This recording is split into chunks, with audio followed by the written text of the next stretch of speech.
Good morning dear students. आज हम हमारे इकोनॉमिक्स का first chapter introduction to economics start करने जा रहे हैं। सो जूम ऐप पे भाई हमारी कुछ क्या कहते हैं थोड़े कनेक्शन की थोड़ी प्रॉब्लम है। सो आज हम आपको इस वे से समझाने की कोशिश करूँगा, शायद आपको आ भी जाए। सो इकोनॉमिक्स क्या है भाई, आपने पिछली क्लास में इकोनॉमिक्स को एज ए भाई सब्जेक्ट के तौर पे पिछली क्लास में पढ़ा होगा, जिसमें हिस्ट्री में ज्योग्राफी और पॉलिटिकल साइंस और इकोनॉमिक्स भी थी। सो इकोनॉमिक्स के बारे में आपने भाई जो बता रखा है एल्फ्रेड मार्शल ने, जो कि इकोनॉमिक्स के मॉडर्न इकोनॉमिक्स के जो फाउंडर कहे गए हैं, उन्होंने क्या बताया इकोनॉमिक्स के बारे में कि जो इकोनॉमिक्स स्टडी करता है जो ऑर्डिनरी बिजनेस ऑफ लाइफ है मैन की, यानी जो ह्यूमन बीइंग की जो ऑर्डिनरी बिजनेस लाइफ है उसको स्टडी करता है। सो जब भी हम कोई गुड्स बाय करते हैं अपनी वांट्स को सेटिस्फाई करने के लिए, पर्सनल नीड्स को या फैमिली की नीड्स को सेटिस्फाई करने के लिए हम जब भी किसी से गुड्स को परचेज करते हैं तो हम क्या कहलाते हैं भाई, कंज्यूमर कहलाएंगे। इसी प्रकार से जब कोई गुड्स आपका प्रॉफिट बनाने के लिए, टू मेक द प्रॉफिट करने के लिए कोई गुड्स सेल की जाती है, जैसे कि फॉर एग्जाम्पल के लिए शॉपकीपर, तो हम सेलर कहलाते हैं। इसी प्रकार से जब कोई गुड प्रोड्यूस की जाती है किसके द्वारा, फार्मर और मैन्युफैक्चरिंग कंपनी के द्वारा, या कोई सर्विस प्रोवाइड करवाई जाती है जैसे डॉक्टर, पोर्टर और आपका टैक्सी ड्राइवर या ट्रांसपोर्टर ऑफ द गुड्स, आप क्या कहलाते हैं फिर, प्रोड्यूसर कहलाएंगे आप भाई। इसी प्रकार से जब हम किसी के अंडर में जॉब करते हैं और बदले में पेड यानी एज ए सैलरी या वेजेज प्राप्त करते हैं तो हम एम्प्लॉय कहलाते हैं। और इसी प्रकार से जब कोई एम्प्लॉय कंपनी के द्वारा प्रोवाइड किया जाता है और उसके माध्यम से वेजेज या सैलरी दी जाती है तो हम एम्प्लॉयर कहलाते हैं। सो इसी प्रकार से जो इकोनॉमिक एक्टिविटीज हैं ये गेनफुल एम्प्लॉयड एक्टिविटीज कहलाती है आपकी। इकोनॉमिक्स एक्टिविटीज एक प्रकार से मॉनेटरी गेम है जो एक पर्सन से दूसरे पर्सन के द्वारा प्रोवाइड करवाया जाता है। So what economics mean by ordinary business of life, यानी आपका ऑर्डिनरी बिजनेस ऑफ लाइफ जो इकोनॉमिक्स है उसके बारे में क्या जानते हैं। सो इन दो एक्टिविटीज के माध्यम से हम समझ सकते हैं भाई। List different activities of the members of your family, would you call them economic activities, give reasons. भाई आपने अलग अलग जो family member of your family आपके भाई अलग अलग एक्टिविटीज करते हैं आपकी फैमिली के अंदर जो मेंबर हैं वे, सो आप उनकी इकोनॉमिक्स एक्टिविटीज को किस प्रकार से डिफाइन करेंगे, रीजन के साथ बताना है। और दूसरा आपका क्या है, do you consider yourself a consumer, क्या आप अपने आप को एक कंज्यूमर के तौर पे भाई मानते हैं, यदि मानते हैं तो कैसे और क्यों। सो इसके रिगार्डिंग यदि मैं पहले क्वेश्चन के रिगार्डिंग बात करूंगा तो आपके भाई जो भी फैमिली मेंबर है वो बहुत सारी इकोनॉमिक एक्टिविटीज करते हैं, वो अपने पर्सनल यूजेस के लिए जो भी गुड्स परचेज करते हैं वो इकोनॉमिक एक्टिविटीज में ही आते हैं। इसी प्रकार से हाँ हम अपने आप को कंज्यूमर कह सकते हैं क्योंकि हम अपने नीड्स के बहुत सारी जो गुड्स हैं मार्केट से परचेज करते हैं और उनको कंज्यूम करते हैं, यूजेस करते हैं, सो हम कंज्यूमर कहलाते हैं। We can not get something for nothing, भाई आपका सेइंग है कि अलादीन का चिराग मैजिक लैम्प था और जो भी हम विश करते थे वो हमें आसानी से प्राप्त कर लेते थे, लेकिन ये लकीली ये पाए, ठीक है। लेकिन जो मैजिक लैम्प होता है वो genie appeared to fulfil his wish when he want to place to live in the genie instantly made one for him when he wanted expensive gift to bring to the king when asking for his daughter land and he got them at the back on a island। सो एक प्रकार से क्या है भाई, उसमें जो भी Aladdin था वो मुंह मांगे अपने क्या विशेष प्राप्त कर सकता था, लेकिन ये बहुत ही कुछ सीमित के लिए है। अब एक और एग्जांपल लेते हैं क्योंकि ये अनलिमिटेड वांट्स है और ये अनलिमिटेड वांट्स केवल मैजिक लैम्प से दूर हो सकती है, ऑर्डिनरी लाइफ ऑफ बिजनेस में ऐसा कुछ नहीं हो सकता है। एक एग्जांपल लेते हैं हम, the pocket money that you get to spend if you had more of it then you would have purchased almost all the things you wanted, but since your pocket money is limited you have to choose only those things that you want to most। this is the basic of the teaching of economics। यानी teaching of economics कहते हैं कि आपके पास जो pocket money है उसको आप किस प्रकार से स्पेंड करते हैं अपने नीडफुल थिंग्स के ऊपर, क्योंकि आपके पास जो पॉकेट मनी लिमिटेड होती है और आप केवल उन्हीं गुड्स या थिंग्स के ऊपर परचेज यानी उसको मनी को स्पेंड करना चाहेंगे जो आपके लिए बहुत ही ज़्यादा जरूरी है। सो इसके रिगार्डिंग यदि हम बात करते हैं कि please can you think for yourself और some other example where a person your income has to choose with things and in what quantity he or she can buy at a price that they are charged called current prices. And other है what happen if the current prices go up, यानी हमारा क्या activities है, इसमें example के माध्यम से बताना है कि एक पर्सन है वो किस प्रकार से अपनी इनकम को गुड्स के परचेज करने के लिए चूज करता है थिंग्स को भाई करंट ईयर प्राइस के बेस पे, और ऐसा ही करंट प्राइसेस को यदि ऊपर जाते तब क्या इफेक्ट पड़ेगा। अब हम इस एक्टिविटीज के माध्यम से क्या देख सकते हैं भाई, जो सिक्रेसिटी एक रूट है ऑल इकोनॉमिक प्रॉब्लम का, had there as we no scarcity there would no way economic problem. भाई यदि हम स्टडी ऑफ इकोनॉमी में यदि स्टडी करते हैं तो हम क्या पाते हैं, जो फॉर्म्स ऑफ सिक्रेसिटी है जो एक प्रकार से लिमिटेड वे में है भाई, जैसे counter crowded buses and train shortage of essential commodities. हमारे पास बहुत सारे यानी जो रेलवे बुकिंग काउंटर पे क्राउड बसेज में ट्रेन में बहुत सारी भीड़ देखते हैं, बहुत सारी लंबी कतारें में देखते हैं, और बहुत सारे भाई टिकट जैसे हम tourist to get a ticket to watch a new film are the manifestations of the security, क्योंकि हमारे पास सोर्सेज बहुत कम है और हमारी जो एक्सपेक्टेशन बहुत ज़्यादा है।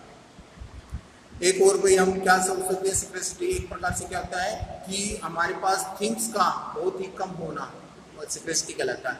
The resources which the producer have are limited and also have alternative uses, take case the food, भाई हम फूड के माध्यम से देखते हैं that you eat every day, it satisfy your want to nutrition. Farmer employed in agriculture raise crop that produce your food at a point of time. The resources in agriculture like land, labor, water, fertilizer, etc. are given. All these resources have alternative uses.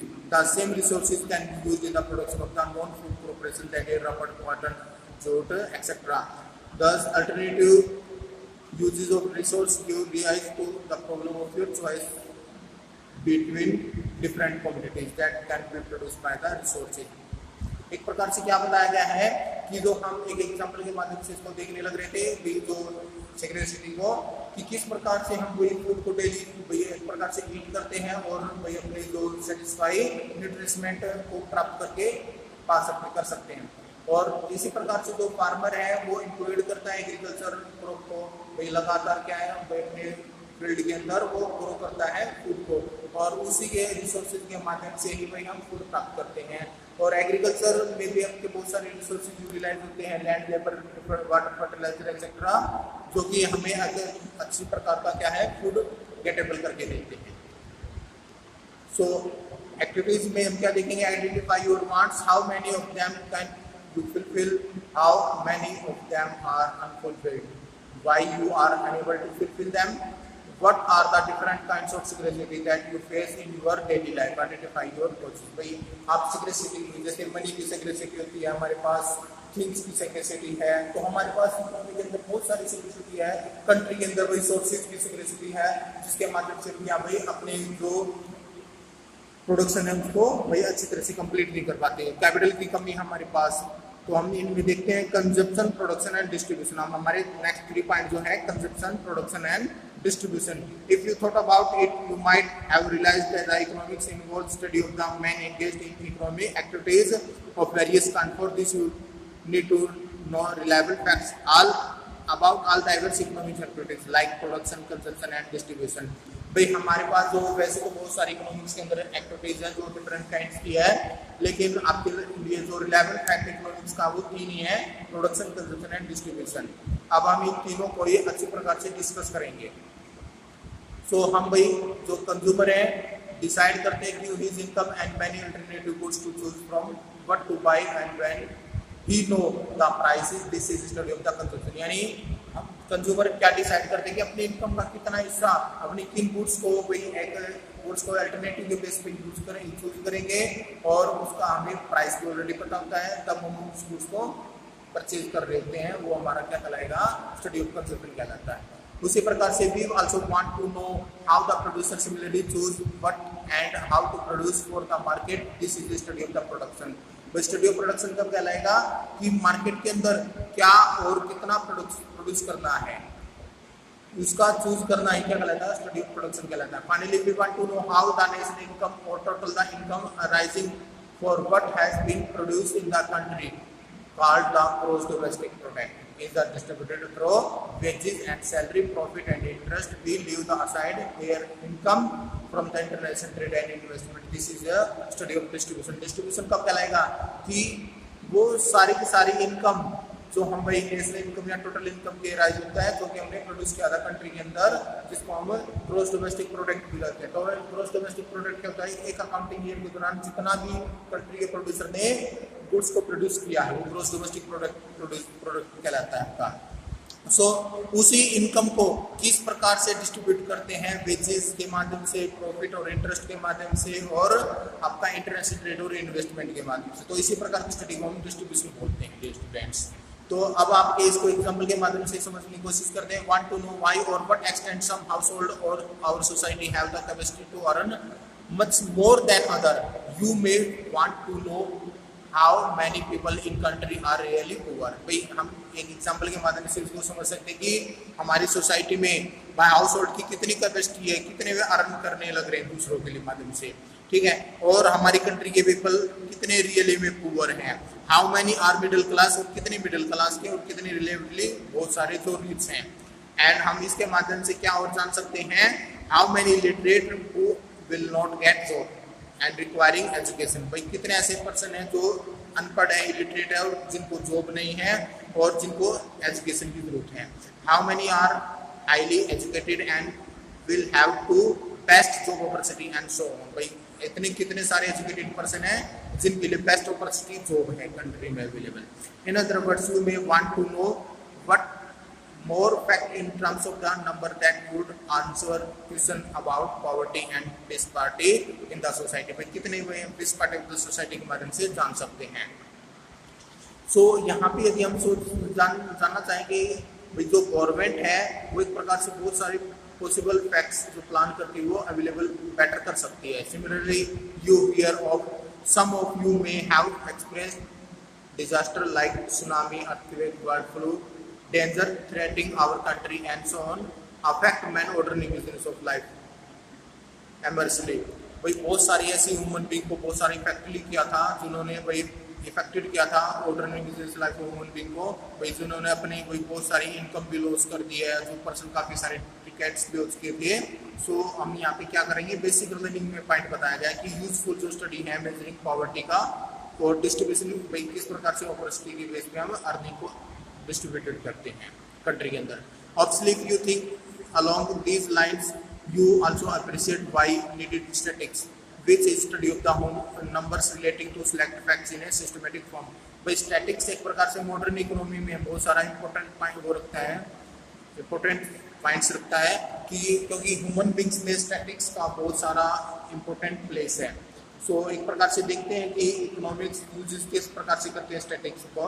Economics is the study of how people and society choose to employ scarce resources that could have alternate uses in order to produce various commodities that satisfy their wants and to distribute them for consumption among various person and group in society। यानी किस प्रकार से economics एक प्रकार से study करती है people और सोसाइटी को जो कि एम्प्लॉय स्केर्स रिसोर्सेज को यूटिलाइज करते हैं और जिनके पास अल्टरनेटिव यूजेस होते हैं क्या करने के लिए, प्रोड्यूस करने के लिए कमोडिटीज को, ताकि वो ज़्यादा ह्यूमन बीइंग की कंजप्शन पावर को अधिक से अधिक सेटिस्फाई कर सके।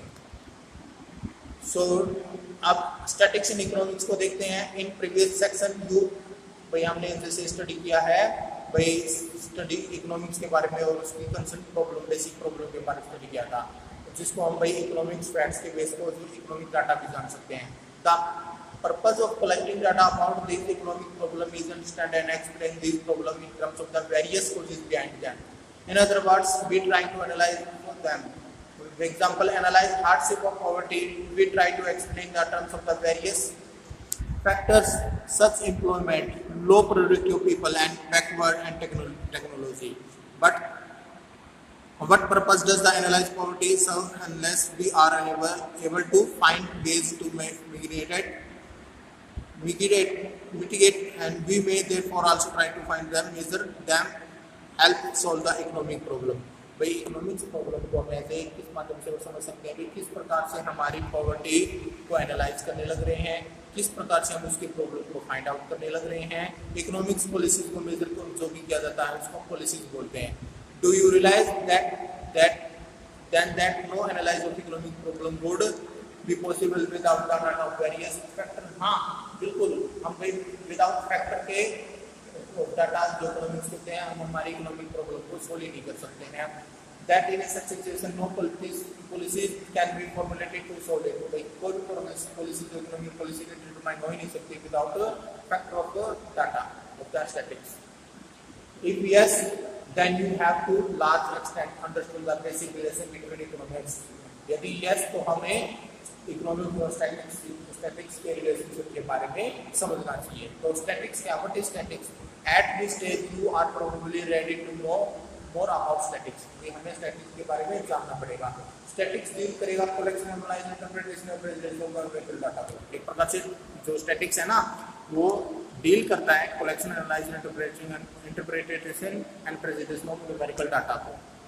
It is a branch of mathematics and also used in the disciplines such as accounting, economics, management and physics, finance, psychology and sociology. बहुत सारे सब्जेक्ट एरिया के अंदर ये क्या है भाई ब्रांच है. एक प्रकार से मैथमेटिक्स की भी है, इकोनॉमिक्स, मैनेजमेंट, फिजिक्स, फाइनेंस और साइकोलॉजी और सोशियोलॉजी की ब्रांच है.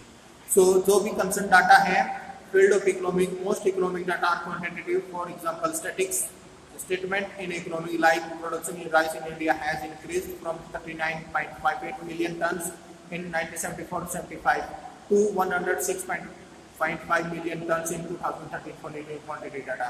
भाई क्वांटिटी डाटा क्या कहलाता है? जब एक डाटा दूसरे डाटा के साथ कंपैरिजन हो सकता है तो हम उसको स्टैटिक क्वांटिटेटिव डाटा बोल सकते हैं. Quantity data economics also uses quantity data. The characteristics as information that describe attributes a single person or group of a person that important to record accurately as possible through they can't be measured in the quantitative terms. भाई एक प्रकार से क्या है, केवल एक single person या group एक सिंपल वे में कोई भी ऐसे स्टैटिस्टिकल डाटा यूज नहीं कर सकता, पॉसिबल नहीं है. Take example, gender the difference, a person, a man, woman, a boy, girl. It is often possible and useful to state the information about the attributes to a person in terms of degree. तो यदि हम एक person के गुण या attributes को जानना चाहेंगे तो हमारे बीच में दो गाइस होना जरूरी है, man, women, boy, girl, etcetera. So इसके रिगार्डिंग यदि मैं बात करना चाहूँ, worse, sick, healthy, more healthy, unskilled, skilled, higher unskilled etcetera इसके क्वांटिटेटिव इंफॉर्मेशन के एग्जांपल है. स्टैटिक ओपन करता है economics and other social science and collected and stored systematically like quantitative information on price, income, taxes paid, etc. Whether a single person or a group of person is simply hide. Statics involve करेगा collection of data को, तो diagrammatic graphic forms में भी ये table present में present किया जा सकता है. सो इसके बारे में भी हम क्या देखते हैं, एक छोटी सी बात. यदि मैं स्टैटिक्स को किस फॉर्म में डिफाइन कर सकता हूँ, स्टैटिक्स एक प्रकार से क्या है, collection, analyse and interpretation and presentation of data को क्या करता है, डील करता है और कुछ नहीं. Statics think of two example of the qualitative and quantitative data. आपको अपने बेस में क्या है, क्वांटिटेटिव और क्वालिटेटिव डाटा को बारे में सोचना है. भाई क्वांटिटेटिव क्या था, क्वालिटेटिव क्या था है, और उसके बारे में दो एग्जांपल कैटेगरी करते हैं. भाई जैसे कंपैरिजन करते हैं क्वालिटेटिव, भाई एक प्रकार से क्वालिटेटिव आप किसी एट्रीब्यूट्स को डिफाइन करके बताता है और क्वांटिटेटिव आपका किसी भी थिंग्स के कोई क्वांटिटी के बारे में बताता है, और उन दोनों को मेजर करते हैं. Which of the following would you give qualitative data? Beauty, intelligence, income, earned marks in a subject, ability to sing, learning skills. भाई इनमें से कौन से आपका क्वालिटेटिव डाटा को डिफाइन कर सकते हैं. सो लास्ट पॉइंट आपका हमारा, what statistics does? Statistics क्या करता है? Statistics is a indispensable tool for economics that helps him to understand economic problem. यानी क्या सिंपल सी बात है, इकोनॉमिक्स की हेल्प करता है जो इकोनॉमिक प्रॉब्लम है उसको अंडरस्टैंड करने में. Using its various method, efforts to make find the causes behind it with the help of quantitative and qualitative facts of the economic problem. Once the causes of the problem are identified is easier to formulate certain policies to tackle it. भाई बहुत सारी जो economic policies हैं उसको हम formulate करते हैं इसको आसानी से समझने के लिए. But there is a more statistics, लेकिन हमें और अधिक स्टैटिक्स की आवश्यकता पड़ती है. इकोनॉमिक्स प्रेजेंट जो इकोनॉमी में वो अपने फैक्ट्स प्रिसाइज और डेफिनेट करता है, help in proper comparison of the what is stated. यानी इकोनॉमिक्स के बारे में ठीक तरह से समझने के लिए स्टैटिक्स की जो भी प्रेजेंट इकोनॉमिक्स वो है वो समझने की कोशिश करते हैं. When economic facts are expressed in the static terms, they become exact. Exact facts are more convincing than this statement. For example, saying what precise 310 people died in a recent earthquake in Kashmir. भाई जैसे अभी 300 people died हो गए थे earthquake से बाद कश्मीर के अंदर, वो ये more factual है यानी स्टैटिकल डाटा आसानी से इसमें प्रेजेंट करने लग रहे हैं कि इतने पीपल आपके डाइड हो गए थे उस रीजन से। स्टैटिक हेल्प करता है क्या करने के लिए, considering the mass data F numerical measures, जो आसानी से न्यूमेरिकल फॉर्म में प्रेजेंट हो जाए ना, उसको समझने में हेल्प करता है। जो numerical measure help to summarise data, आसानी से डाटा को समराइज कर सकते हैं। It would impossible for you to remember the income of the all people in a data if the number of people is very ज्यादा, यदि बहुत सारी पीपल लैख संख्या में है तो ये इम्पॉसिबल हो जाएगा इस डाटा को समराइज करने में। स्टैटिक समराइज और प्रेजेंट करता meaningful information about A mass of data. Quite often statics used होते हैं finding relation between the economic factor, अलग अलग इकोनॉमिक फैक्टर के माध्यम से इसको यूज किया जा सकता है। एंड इकोनॉमिक्स में भी increase in finding out what happens to the demand for a commodity and when it prices increase और डिक्रीज। तो क्या होगा, कोई डिमांड ऑफ कमोडिटी की जब फाइंड आउट की जाती है तो प्राइसेस जब इंक्रीज और डिक्रीज होगा तो कमोडिटी डिमांड का क्या होगा। Would the supply of commodity be affected by the change in goods price, क्या supply of commodity change होगा यदि goods का प्राइस में किस प्रकार से चेंज में करता है। और would the consumption expenditure increase when the average income increase, और क्या हमारा consumption expenditure increase होगा जो हमारी average income change होती है, बढ़ती है। और what happen to general price level when the government expenditure increase, general price level के साथ क्या होगा जब गवर्नमेंट अपना एक्सपेंडिचर बढ़ाती है। इस प्रकार की जो क्वेश्चन है ना वो रिलेशनशिप है क्या करने के लिए, वेरियस इकोनॉमिक फैक्टर जो कि स्टेटेड अबव स्टैटिक्स से जुड़े हुए हैं हमारे। सो यदि हम बात करना चाहेंगे रिलेशनशिप जो फाइंड आउट करके बताता है ये केवल और केवल क्या स्टैटिक्स के माध्यम से। यदि एक एग्जाम्पल के माध्यम से प्रेजेंट करो, change in economic one factor due to change in another factor, एक फैक्टर दूसरे फैक्टर को जरूर फैक्टर करता है। यदि हमारा किसी प्रकार के गुड्स के प्राइसिंग में चेंजमेंट आता है तो हमारा सीधी सी बात है डिमांड में भी चेंज आएगा और सप्लाई में भी चेंज आएगा। यदि गवर्नमेंट अपना एक्सपेंडिचर इंक्रीज करती है तो सीधी सी बात है हमारे जो कंजप्शन एक्सपेंडिचर है वो भी चेंज हो जाएंगे, general price level of goods है वो भी चेंज हो जाएंगे हमारे। सो डियर स्टूडेंट्स, आपका ये स्टैटिक्स का यहीं तक था। सो एक बार इसको आप जरूर फाइंड आउट करके प्रॉब्लम जो भी है वो मेरे से जरूर कंसल्ट कीजिएगा। Thank you. यहाँ पे आपका चैप्टर फर्स्ट कंप्लीट होता है और इसके क्वेश्चन आप जरूर सोल्व कीजिएगा। Thank you.